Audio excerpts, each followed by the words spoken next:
maka kami berkesimpulan untuk menuliskan. Di kami sudah terkumpul beberapa pertanyaan Kiai. Pertanyaan pertama dari salah satu jamaah, Assalamualaikum Buya. Afwan Buya, bagaimanakah Buya hukumnya ketika kita ikut beribadah dengan salafi sementara imamnya adalah orang salafi? Demikian, oke, silakan oke. Bagaimanakah Buya hukumnya ketika kita ikut beribadah dengan salafi sementara imamnya adalah orang salafi? Kata para ulama di dalam kitab-kitab fikih, wa yukrahul iqtida'u bifasikin. Bermakmum pada imam yang fasik itu hukumnya makruh. Fasik itu artinya pelaku maksiat, pelaku dosa besar atau dosa kecil tapi sering. Wa mubtadi'in dan ahli bid'ah. Bermakmum pada imam yang ahli bid'ah itu hukumnya makruh. Misalnya Wahabi, Syiah, Mu'tazilah, apa hukumnya makruh.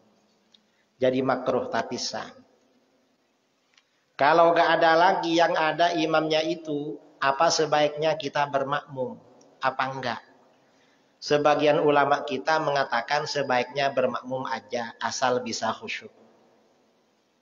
Sebagian ulama kita mengatakan sebaiknya sholat sendiri aja. Beda pendapat masalah ini. Baca lagi. Apakah aliran salafi Wahabi termasuk sesat? Aliran salafi Wahabi ya termasuk aliran sesat. Karena aliran Wahabi ini berdiri sekitar 200 tahun yang lalu. Dulu gak ada. Asalnya memang namanya Wahabi. Lalu setelah mereka merasa malu dengan nama Wahabi, dulu guru-gurunya bangga dengan nama Wahabi. Wahabi ini dianggap nama yang mulia. Karena mereka merasa malu dengan nama Wahabi, mengganti dengan nama Salafi. Ya aliran sesat memang. Lagi. Saya ingin bertanya, saya pernah melihat orang yang sedang sholat, lalu hanya berbunyi, lalu HP-nya berbunyi, lalu dia langsung mematikan HP-nya dengan satu tangan. Apakah sah sholatnya? Kalau HP-nya berbunyi, dimatikan dengan satu tangan, itu tidak membatalkan sholat. Asalkan bisa langsung mati ya. Asalkan nggak gerak-gerak begini, misalnya HP-nya di bawah. Langsung kita pencet misalnya. Karena bukan gerakan banyak. Kalau digini-gini kan batal sholatnya. Misalnya HP-nya HP lama, perlu digoyang-goyang untuk mati misalnya. Itu batal. Kalau cuma dengan dipencet, ini sholatnya nggak batal. Gitu. Dan kalau ke masjid, HP-nya jangan di-on-kan. Di-off-kan HP-nya, biar gak ganggu. Kadang-kadang nada deringnya nyanyian lagi. Di masjid.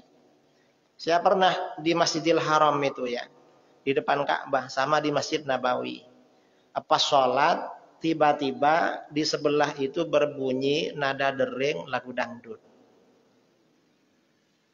Saya pikir ini pasti bukan orang Arab ini. Walaupun kita ada di Arab, saya curiga ini pasti saudara saya orang Indonesia. Entah Indonesianya mana. Ya mungkin Riau kali. Terus. Apa beda Salafi dengan Wahabi? Salafi dan Wahabi itu gak ada bedanya. Mereka awalnya memang pakai nama Wahabi dan bangga dengan nama Wahabi. Dari bangganya sampai-sampai mufti Wahabi yang dulu pada masa Raja Abdul Aziz, Syekh Sulaiman bin Sahman An-Najdi, mufti 100 tahun yang lalu, menulis kitab berjudul At-Tuhfatus Saniyah wal Hadiyatul Wahabiyah An-Najdiyah. Anugerah yang luhur dan hadiah kaum Wahabi dari Najd. Artinya apa? Ajaran Wahabi ini dulu oleh ulama Wahabi dianggap anugerah. Kemudian tahun 1343 Hijriah, sekarang 1444. 100 tahun yang lalu Wahabi ini bentrok perang saudara. Sampai banyak korbannya sesama Wahabi, dibantai. Akhirnya nama Wahabi menjadi jelek. Wong kawannya sendiri dibantai, dibunuh. Ada apa-apa orang bilang Wahabi ini. Ada kerusuhan orang bilang Wahabi. Akhirnya orang Wahabi merasa minder, malu dengan nama Wahabi, ganti nama Salafi.